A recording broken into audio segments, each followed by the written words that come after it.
It's a rapid fire edition of the show today with lots of news from across the pond. I'm Joe Dolan, and this is the Fantasy Points Daily Lineup for Friday, September 30th, 2022.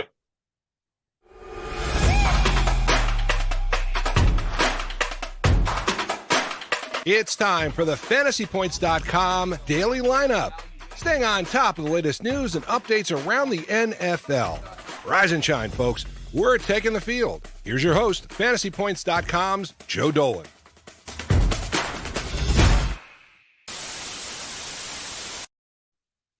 Good God, has this been some sort of week for me? We're recording this on Thursday night, by the way, so if anything big happens in the Thursday night game, I'm not going to be covering it right now.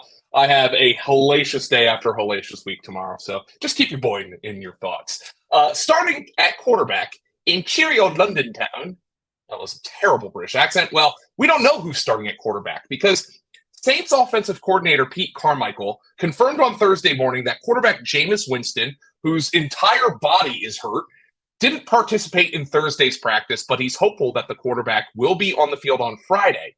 This is per Aaron Summers of the Saints official website. Now, on Wednesday, Saints coach Keenan Allen told reporters that he expected Winston to practice on Thursday and play on Sunday.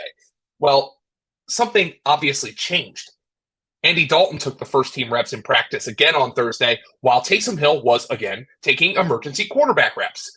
Now, if Dalton starts on Sunday, that would dramatically change the outlook for deep threat Chris Olave, who is averaging roughly 55 yards per target. That's an exaggeration, slightly. Thanks largely in part to negative game scripts and Jameis's tendency to try to throw every pass over them mountains. With Dalton in the lineup, I would expect Alvin Kamara to be peppered with targets. But if this comes down to game time, fantasy managers will have to get up at the crack of dawn to alter any lineups. More on that later. In our first running back spot is a guy who, surprisingly, got in a full session on Thursday. This also across the pond. Vikings running back Dalvin Cook was a full participant in Thursday's practice with a shoulder injury. Well, it doesn't look like fantasy managers will have to be too worried about a lineup decision early Sunday morning. Cook has persistent shoulder problems, but also has shown a serious ability to play hurt through the issue.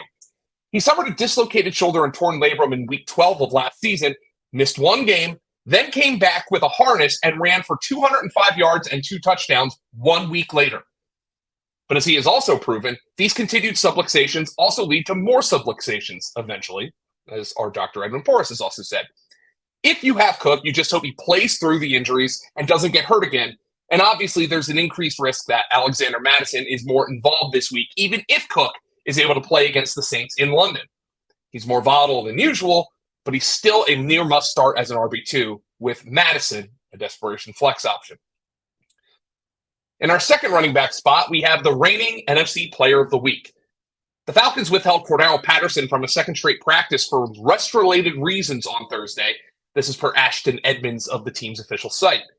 But the official injury report says rest/knee. And per Michael Rothstein of ESPN, Patterson declined to speak to the media after practice on Thursday, instead telling reporters that he would talk to them on Sunday, insinuating, of course, that he would be suiting up against the Browns. The 2 straight DNPs is not great for CPAT, but it's important to remember that Patterson absolutely wore down at the end of the season in 2021, his first one as a full-time running back. Patterson, the reigning NFC Offensive Player of the Week, is currently the running back 7 in fantasy points per game, but is the running back 18 in Scott Barrett's expected fantasy points, so he's a bit of a regression candidate.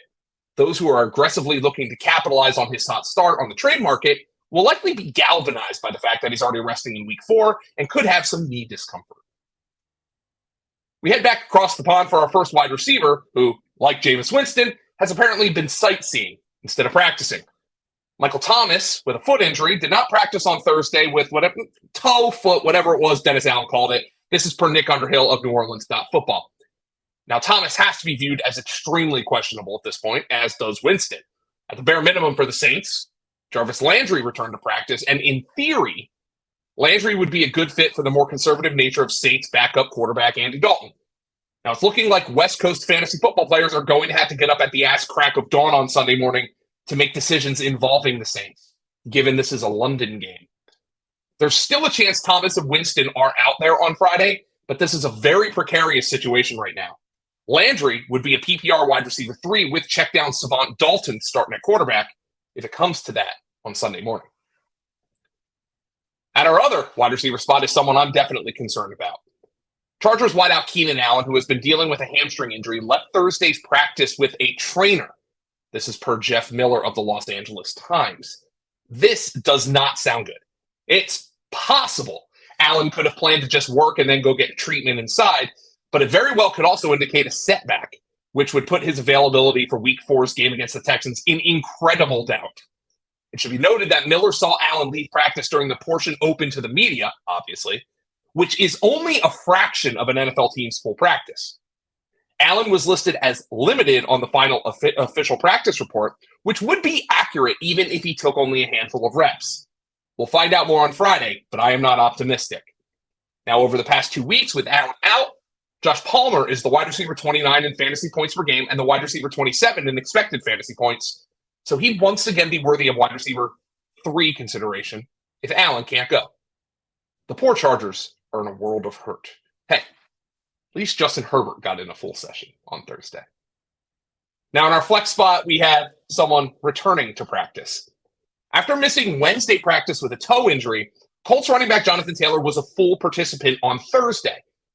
Here's what ESPN's Adam Schefter tweeted about Taylor on Thursday. Quote, an Iron Man streak quietly came to an end Wednesday when Colts running back Jonathan Taylor missed his first football practice due to a toe injury. Okay, that doesn't sound that impressive, but here's what Schefter continues. Until Wednesday, Taylor never missed a practice at Salem High School in New Jersey, at Wisconsin, or with Indianapolis. Well, Taylor may have just started a new one on Thursday. We were told not to worry about this injury, and it now appears Taylor will be firing on all cylinders on Sunday against the Titans. I'm Joe Dolan, and thanks for joining me for a stressful week of the Fantasy Points Daily Lineup. I got to take a deep breath, get some zen in here. Remember to like this video, hit that thumbs up, subscribe to the Fantasy Points channel, get all of our videos and all of the daily lineups. And, of course, remember to go to fantasypoints.com and use that code lineup22 for 10% off any package where you can get access to the cool stuff like Scott Barrett's expected fantasy points that I reference on this show and all of Dr. Edmund Porras' injury insights, among a million other things. I hope everybody has a really good week 4, and I hope everybody enjoys the weekend. I'll talk to you next Tuesday.